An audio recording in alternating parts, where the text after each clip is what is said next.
Hi, everyone. Steve Adubato. We kick off the program once again with our longtime friend, Kim Gaddy, who's the founder and director of the South Ward of Newark, South Ward Environmental Alliance. Kim, good to see you. Good to see you too, Steve. Now, Kim, from one former Newarker to one who's a Newarker now, I want to make it clear. You are not in Newark. You are in London, England right now? Yes, I am. I'm attending an international maritime conference. Excellent. Well, we thank you so much for joining us. Let me ask you this, Kim. There is a power plant in the city of Newark. What is this power plant? Because we're going to be talking about environmental justice. It's a big part of our initiative, Urban Matters. The lower third will go up. One of the urban matters and urban issues that matters greatly is environmental justice and the concern many folks have about what's going on environmentally in urban communities. The Newark power plant, what is it, and what's the problem? Well, the problem is that this will be the fourth power plant in the ironbound community, Steve. So that's an environmental injustice. They already have 3 power plants. The ironbound will be the only community in the United States to have 4 power plants in one community. And the impacts from the power plant impacts the health of residents. You know, 1 out of 4 children have asthma in the city of Newark. And so when you have all these pollutants that come out of these power plants, it impacts the health of our young and our elderly. And we know because of Superstorm Sandy years ago that we needed to make sure we're better prepared for the changing times and floods in our community. But we already have 3. We don't need this power plant. And so they're trying to say, because we don't want to experience another flooding situation that we did with Superstorm Sandy, we now need another 4th power plant. And we're saying, no, you don't. Now, Kim, you may be the founder and director of the South Ward Environmental Alliance, but also you're a mom, and this is on some level personal for you. Talk about that.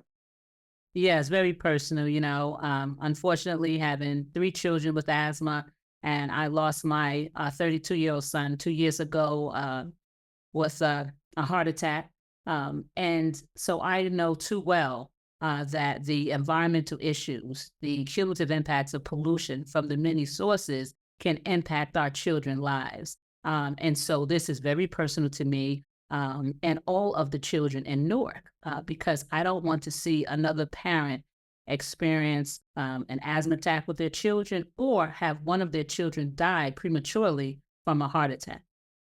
Kim, who's proposing this 4th power plant? And Kim talks about the Ironbound. The Ironbound is the section of Newark. There are 5 wards in the city of Newark. This is the East Ward. Why is it relevant? It is the section of the city of Newark below Penn Station. It is a very congested area. People live very close together. This is the 4th power plant. Who's proposing this? PVSC is proposing this plant. And, you know, Steve. You're talking about the Passaic Valley Sewerage Commission? Yes. Okay. And the problem is that our state senator, Teresa Ruiz, our assembly member, Pinto Marin, Spate, the mayor, the council, they're all against this power plant. The only 2, and matter of fact, First Lady Tammy Murphy came out to support us. And the only 2 that is still supporting it is our governor and the PVSC commissions. So let me be clear on this. Senate candidate, as we speak, toward the end of March 2024, this may be seen after the June 4th Democratic primary for the United States Senate in New Jersey. Tammy Murphy is against this power plant. Governor Murphy is for it? Yes. Yes. And because of all of her work with maternal child care, yes. And she has been a fighter for environmental justice and climate change since Al Gore.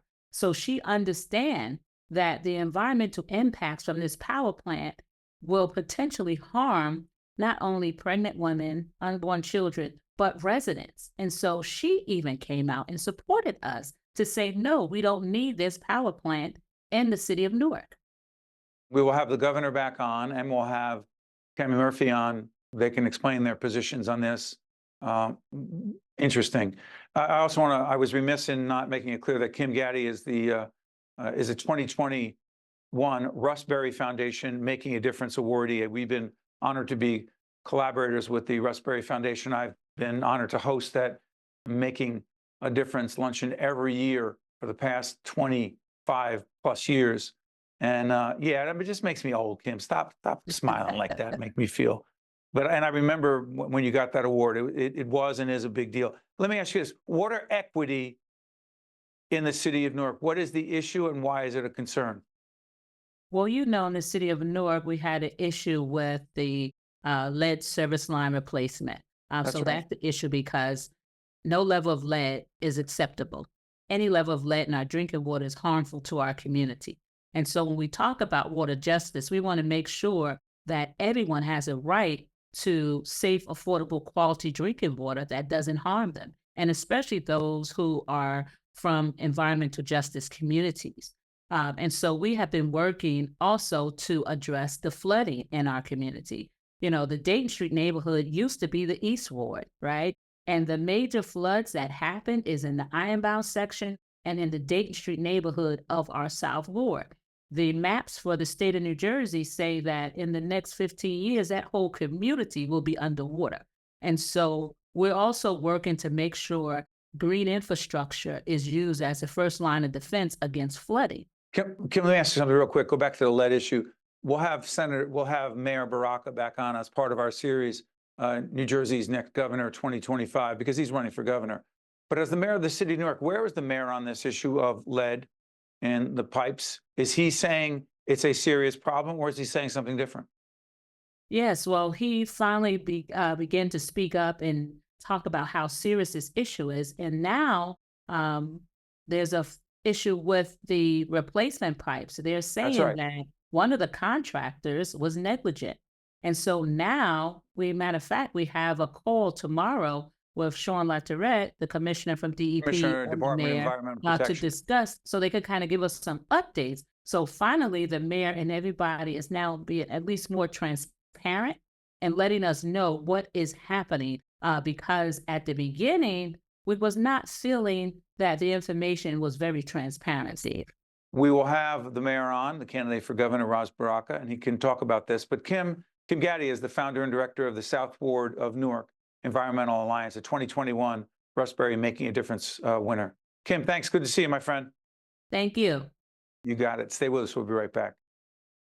State of Affairs with Steve Adubato is a production of the Caucus Educational Corporation, celebrating 30 years in public broadcasting. Funding has been provided by the Russell Berrie Foundation, IBEW Local 102, the Healthcare Foundation of New Jersey, PSEG Foundation, RWJ Barnabas Health, Let's Be Healthy Together, PNC Foundation, New Jersey Institute of Technology, Newark Board of Education, and by the Fidelco Group. Promotional support provided by New Jersey Monthly and by NJ.com. I'm very grateful that I'm still here. That's me and my donor when we went to celebrate our first anniversary. With a new kidney, I have strength. They gave me a new lease on life. I'm still going everywhere and exploring new places. Nobody thought I was going to be here. Nobody. And I look forward to getting older with my wife. That's possible now. We're transforming lives through innovative kidney treatments, living donor programs, and world-renowned care at 2 of New Jersey's premier hospitals. They gave me my normal life back. It's a blessing. RWJ Barnabas Health. Let's be healthy together.